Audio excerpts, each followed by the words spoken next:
እህቶዬ እንዴት ነሽ? ማነው ቢሮ ሽፋ አድርገሽ ነው? ደግሞ ምን አይነት ሽቶ ነው ማለት? ልጨርሰው ነው እንዴ? ልጨርሰው ነው ወይ? ልጨርሰው በሽቶ ነኝ ቱፋ። እኔም በሽቶ የ10 ዓመት ጓደኝነት ለሽቶ እንኳን የሚሆን ባል የለው። በቃ እኔ ምንም ማውራት አልችልም። ምን አለርጂ ያለብኝ በቃ ያመኛል። አላርጂ ነው ዛሬ ነው የታየ። ገዝተህ ታስቀምጠው እዚህ ጋር ምንም አላርጂ እኮ አልታየም አልታየም።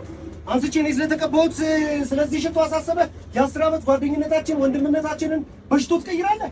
በሽቶ እና ምን ለማለት ፈልገህ ነው? አስረዳኝ እስኪ። እንደውም አታስረዳኝ። ከዛሬ ጀምሮ እንዳትደውልልኝ። የራስን ጓደኛ ፈልግ። እኔም ከራሴ ጓደኞቼ ጋር ዘላለው ትችላለህ። ሽታው ስለሚከብደኝ ነው። ሽታው ስለሚከብደኝ ነው። እና ለምን ገዝተህ አስቀመጥከው እዚህ ጋር? ለምን ገዝተህ አስቀመጥከው? እኔ አንዴ እንደዚህ አደረኩ እንጂ ምን አደረኩ? እንደዛ አትልም እንዴ? እንደዚህ አትልም እንዴ? መጀመሪያው